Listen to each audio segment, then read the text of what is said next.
Professor Dugard touched on the issue of security very briefly, and Mr. Finkelstein mentioned the well-known self-defense argument.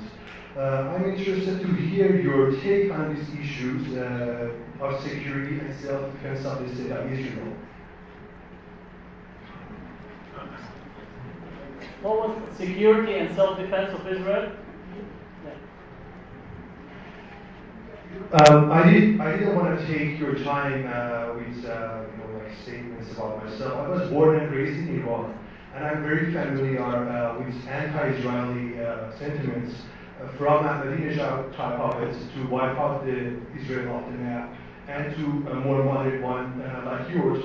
So I'm interested to know about your take on the issue of security and self-defense of the state of Israel to have a more balanced understanding of the whole issue. And the question is directed to what Professor Dugard.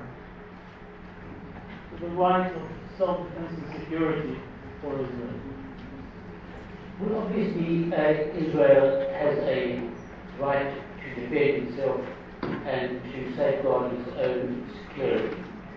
The question I raised this evening was whether Israel has the right to build a wall in Palestinian territory in order to safeguard its own security.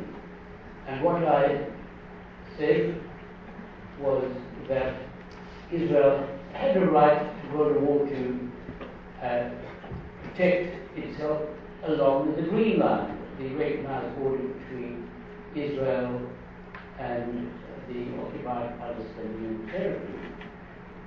And that is essentially what the International Court of Justice ruled as well. Obviously, Israel does have a right to protect itself. It also has that right in respect of the rockets that occupied the Israeli territory from Gaza.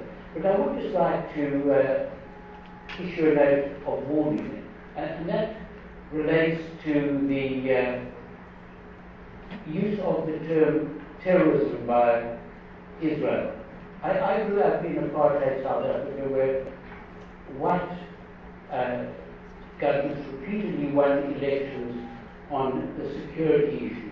All one had to do to convince the white electorate to retain the apartheid government was to suggest that the security of the white community was involved and that everyone who opposed apartheid was a terrorist. And the word terrorism was bandied about very freely. Now, unfortunately, I see that happening in Israel as well. Clearly, there are acts of terrorism that are committed, and here I refer to suicide bombings. But I think one has to accept that Israel does use the security card to sway the international community that it should be forgiven for all its transgressions. And I think one has to bear in mind that terrorism is a relative concept. One man's terrorist is another man's freedom fighter. One must, of course, remember that two Israeli distinguished prime ministers, Menachem Begin and Yitzhak Shamir, were, by all accounts, terrorists, but they later became prime ministers. So I think one has to accept that these concepts are relative. One shouldn't overdo the security, one shouldn't overplay the security card in the settlement of the dispute. I'll address this to Professor Finkelstein.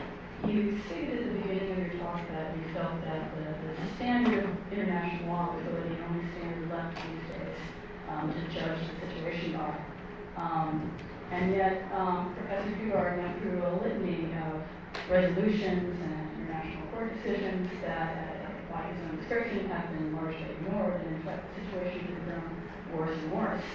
It seems to me that the international law, in this sense, is just as rhetorical as the kind of rhetoric that you were dismissing as useless in calling Zionism, the way you would call Jim Crow, or apartheid. It's a label that's given to a colonial ideology, and it seems that as such it's just as legitimate as the kind of analysis that you're doing in international law. Well,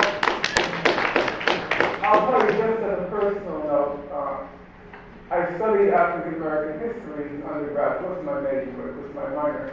And I never for the life of me understood what the expression Jim Crow meant. It was a case of people using a phrase rather than a content. And I'm not saying that I disagree with the content of the idea. I'm simply saying if you want to communicate with people, is it useful to say Zionist subversion, Zionist pig, or is it as useful as the previous generation used the expression fascist pig?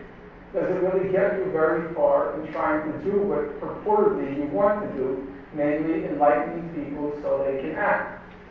Now, the language of international law and human rights happens to be for most people fairly accessible because it's based on ordinary moral intuitions, at least in the current world. Torture is wrong. Collective punishment is wrong. Blowing up people's houses as a form of punishment is wrong. Taking hostages is wrong. That's the language of international law. It's the language of human rights. And it's a language which virtually everybody can, without being tutored or being made privy to the secrets of your arcane language, can understand. And so I'm just making an argument about intelligibility. I'm not arguing about the question of whether the phrase is accurate or not.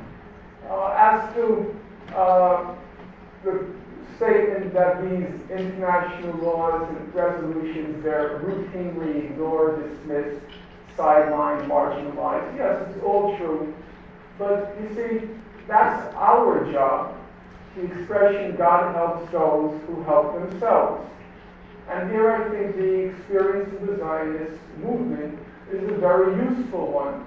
Because the Zionists were very organized, very disciplined, very committed. Indeed, one has to say, impressively so. And so they take a few words from this obscure foreign minister named Arthur Balfour, and then make sure every single person in the world knows those words by Arthur Balfour. Then they take this 1947 General Assembly resolution, the partition resolution, and they make sure everybody knows that the United Nations General Assembly sanctioned the creation of a Jewish state in Palestine. That's because they were hardworking, that's because they were disciplined, and that's because they were committed. And that's our job. Our job is to take the words of the International Court of Justice, to take those UN General Assembly resolutions, and tell people, hey, this is not a complicated conflict. This is not a controversial conflict. This isn't a conflict which requires the equivalent of the knowledge of rocket science to penetrate its mysteries. It's fairly straightforward. The principles for settling it are well known and uncontroversial, and the only obstacle is the United States and Israel. That's what we need to tell people. But we can't expect anyone to do the work for us. God helps those who help themselves. Okay, last question. The last question from here, and then we'll finish.